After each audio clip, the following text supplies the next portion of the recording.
Good day, ladies and gentlemen. My name is Vasylyy Rohovyy. I am a hand transplant patient from Innsbruck, Austria. Welcome to the interview. This time our guest is University Professor Gabriele Werner-Felmayer. It is a great honor for me to speak with her today.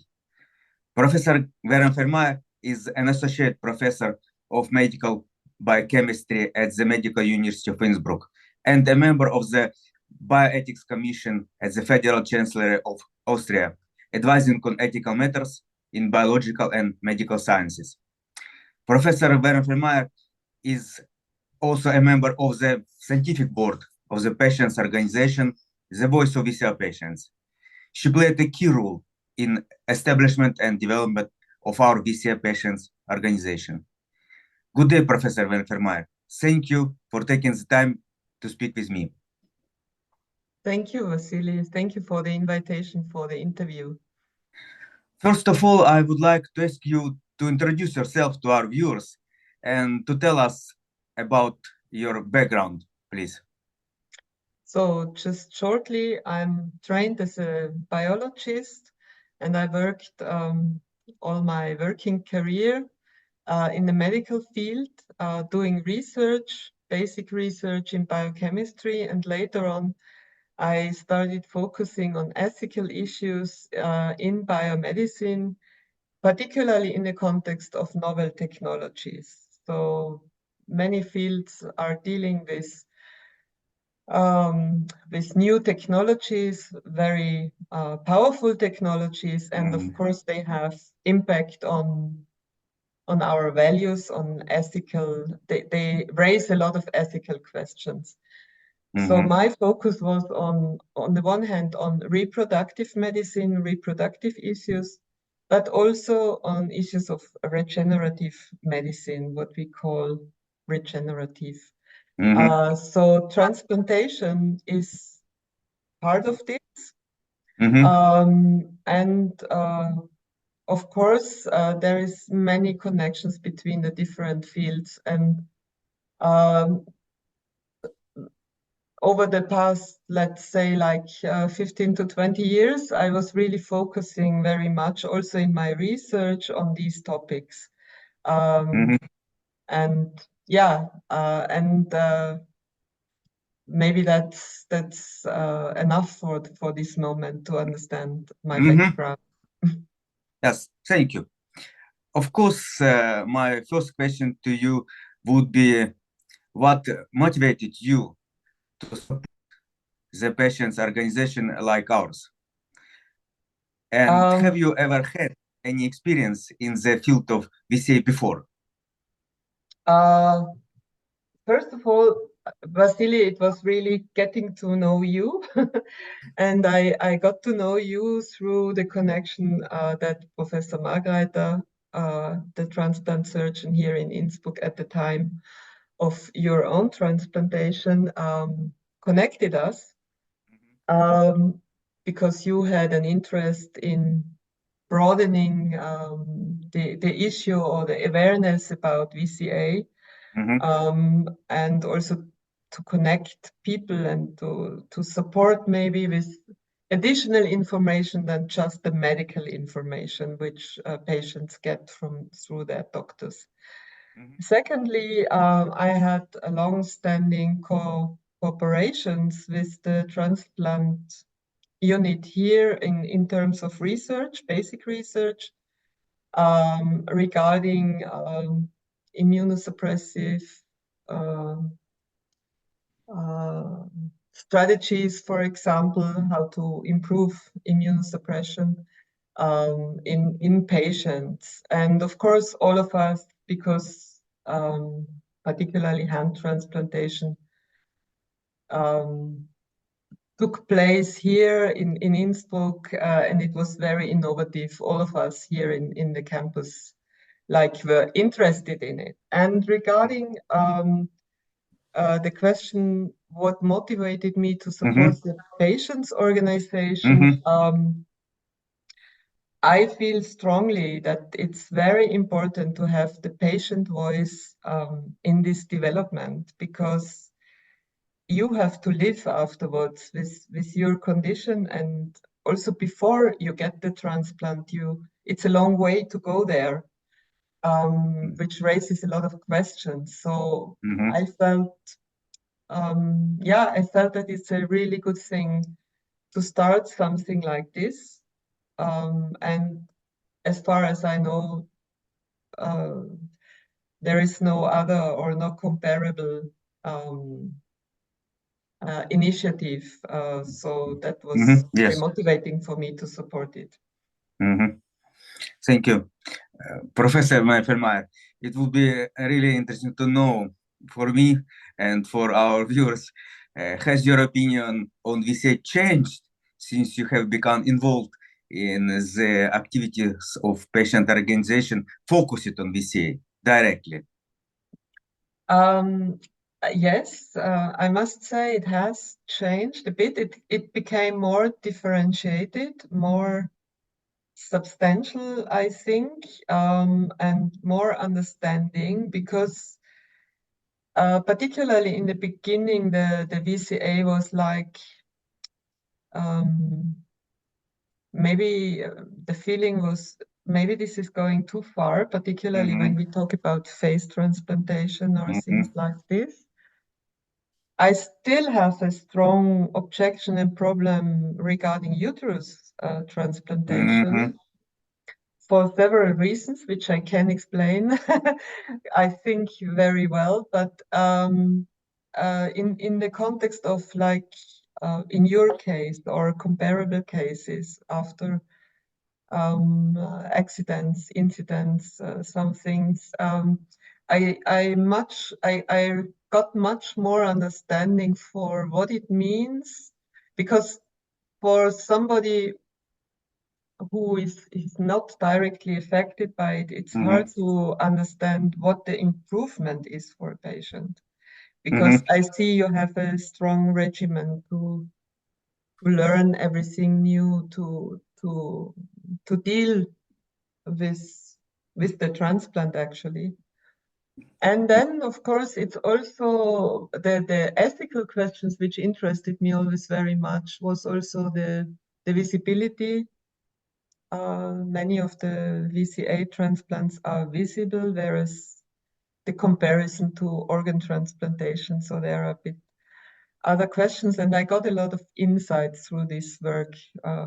So certainly my support for it is also became stronger.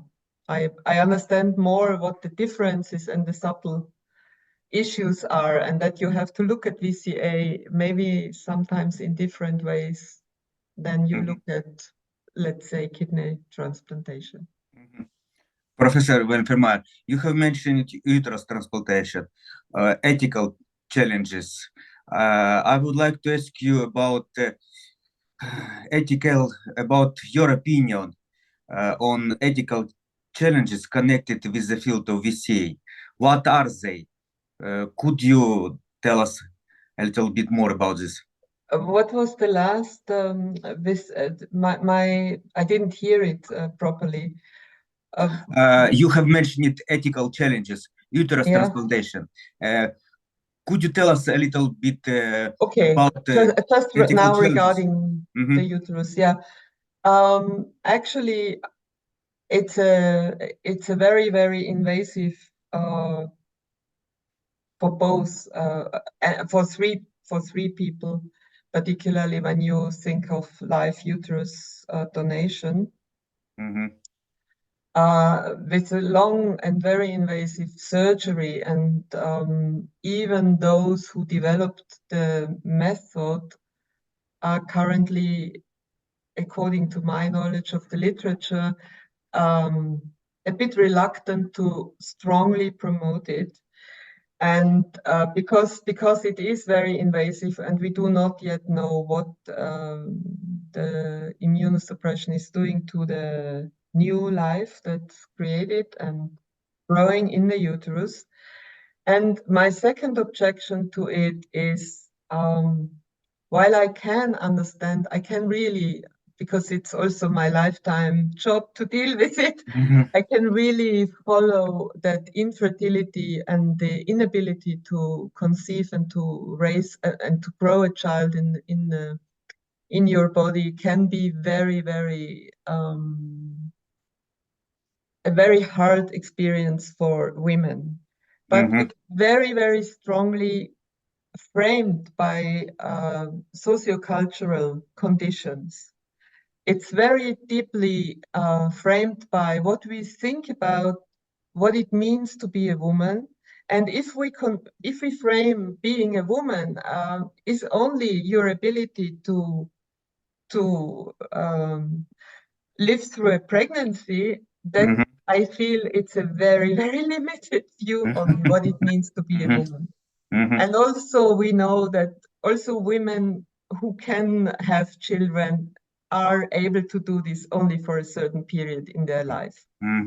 So and there are many conditions, and I felt we should really work on these other conditions. And what I can see, particularly also with IVF, in vitro fertilization treatments and so on, it's now a part of our regular health basket, you can say. It's an offer which a highly developed country should make for its citizens.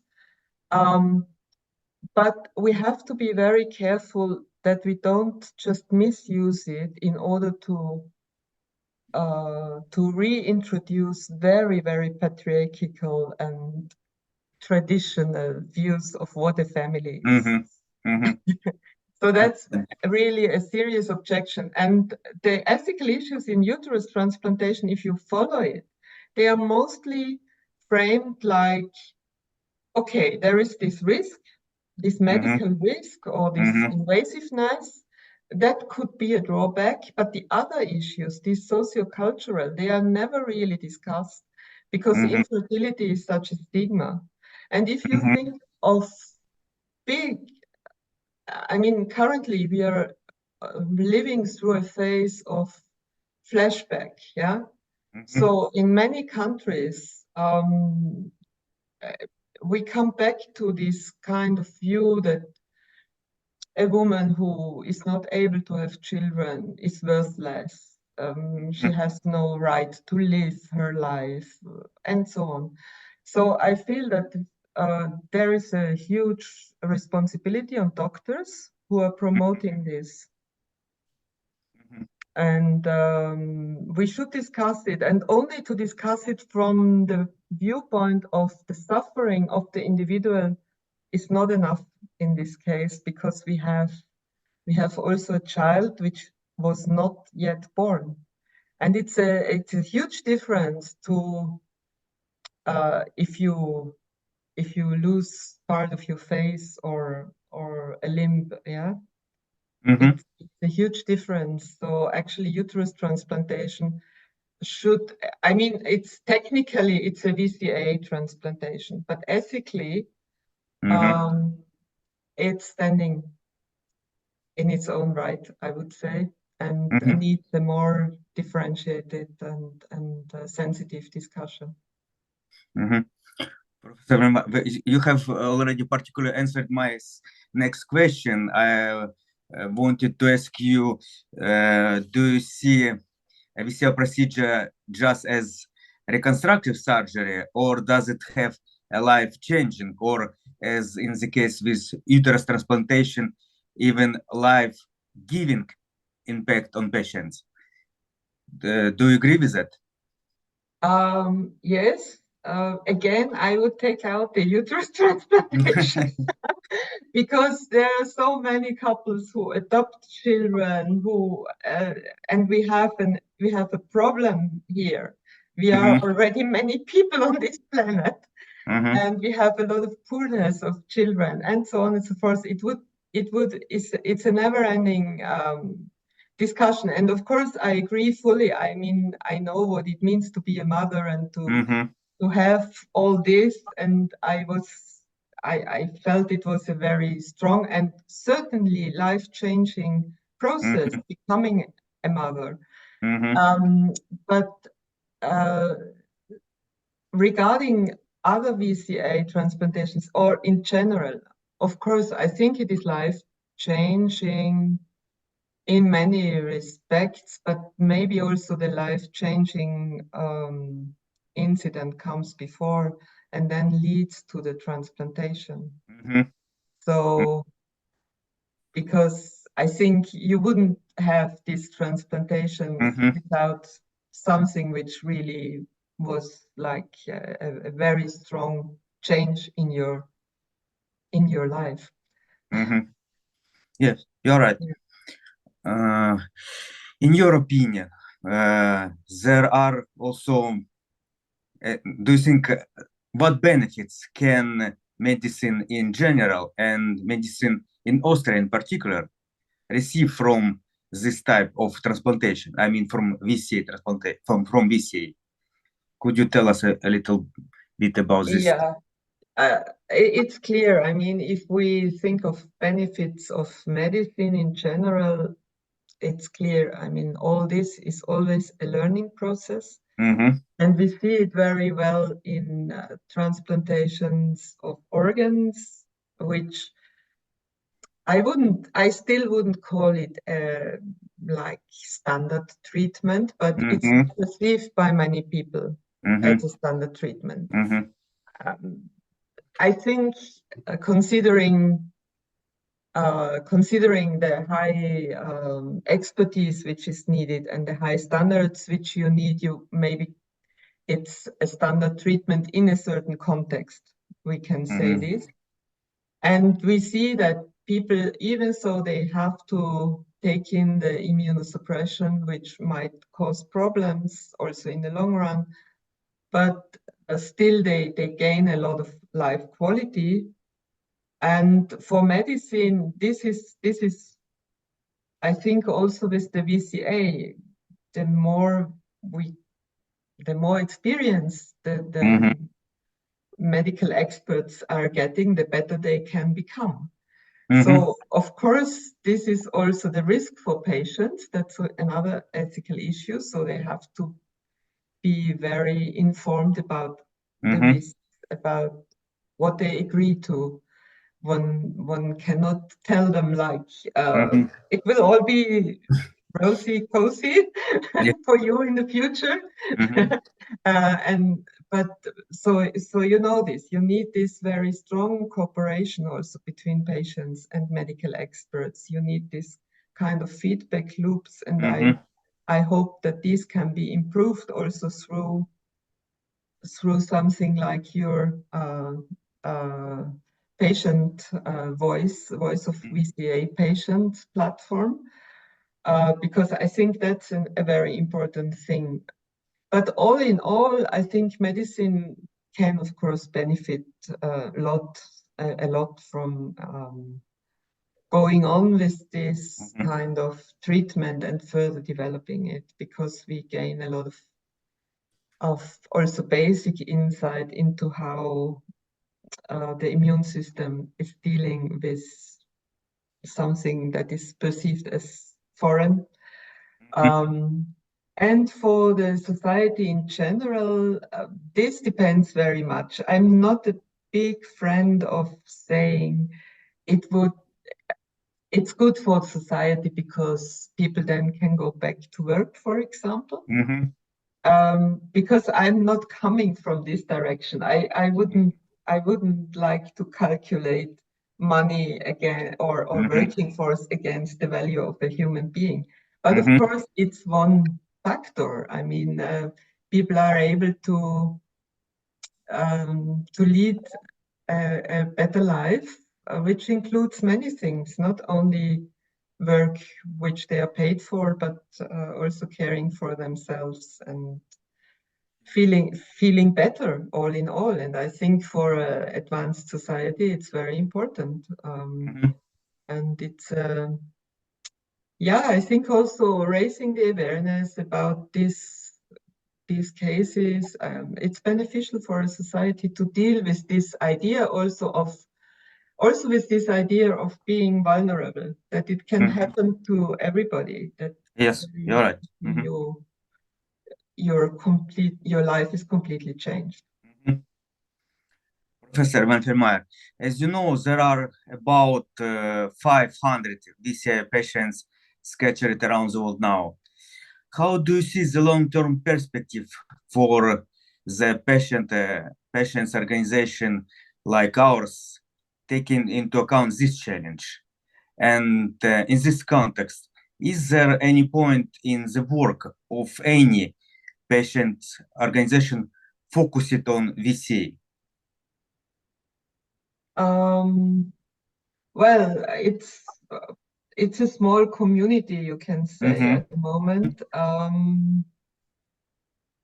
I think it depends strongly on how VCA is medically further developed, how many centers are going in this direction.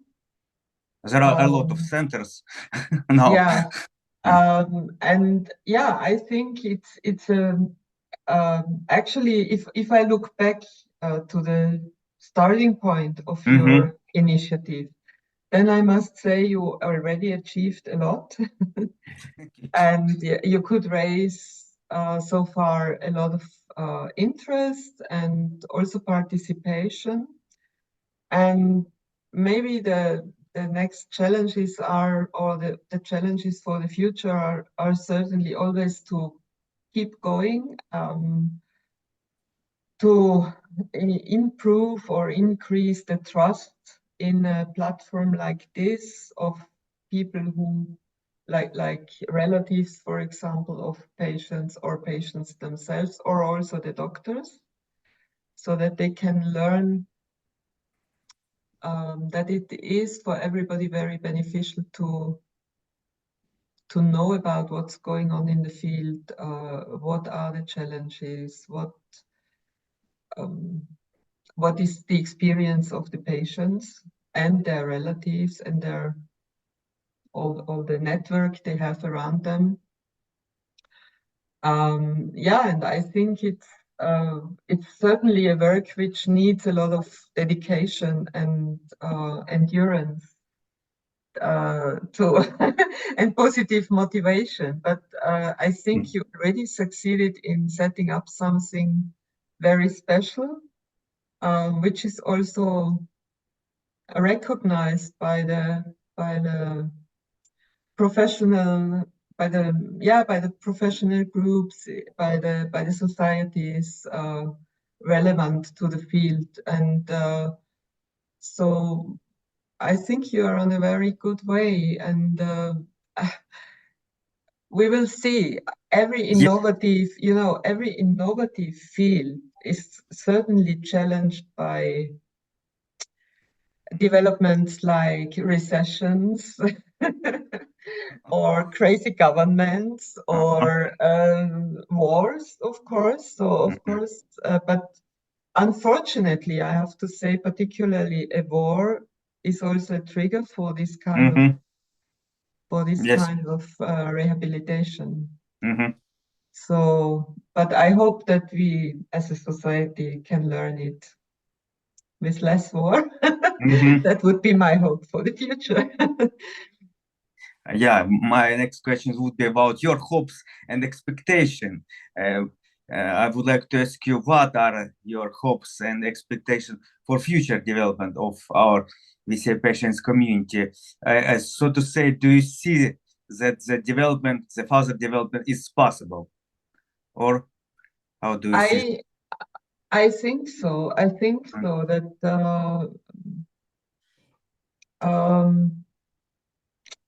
I mean, I come from this direction. So, of course, if we look back in different fields, we see that certain techniques in medicine became more and more standardized. They become better. Also, the immunosuppressive regimens become better and better. So the hope for the future is that if we have enough research in this field, that the conditions will become better. What I don't think is that, and this is maybe something which for a general public has to be discussed in more detail. It's not like you you go to the clinic and in 3 weeks you are back to normal. Yeah. It's a long process, Mhm. and it's a special process, and we Mhm. have to give place and space for this kind of development. Mhm. If we want to be, yeah, if we want to improve our lives and also as a society our understanding of what, for example, a disability means. So we Mhm. need, and that's my hope also, that we have that we develop better understanding of needs of people um, who were not so lucky. And Mhm. what I hope that won't happen is that all this discussion is like turned into a science fiction optimization discussion, which you can have, because there are those people, some who claim that they can transplant even the whole head. Mhm. We know that experimentally this doesn't function, and the visions which come behind it, all the concepts of what it means to be a human and an individual Mhm. and so on, that's a very strange, awkward, post-humanist discussions. Mhm. And I think we have to be very careful not to raise kind of very, very strange ideas and visions in some people who normally would also be called like rogue scientists, and we have Mhm. some in the journal. So if we read the newspapers and there is work, also scientific work on them, then we have this. But as long as it's developed in the frame of medical ethical standards, I think that I very much hope that it will become a more easy procedure for patients and also for doctors, of course. Mhm. Yes. Let's say more routine. Yes. But your main idea not to cross red lines, not to go too far, so to Yes, say. Yes. Mhm. yes, Okay. yes. Yeah. Professor Werner-Felmayer, thank you very much for this interesting and insightful conversation, and your sharing your thoughts with us, your perspective and your um, opinion on ethical issues related with the field of VCA are extremely valuable for us. And I wish you everything the best. Have a nice day. See you. Thank you, Vasylyy, and good luck with your initiative. Thank you. Thank you.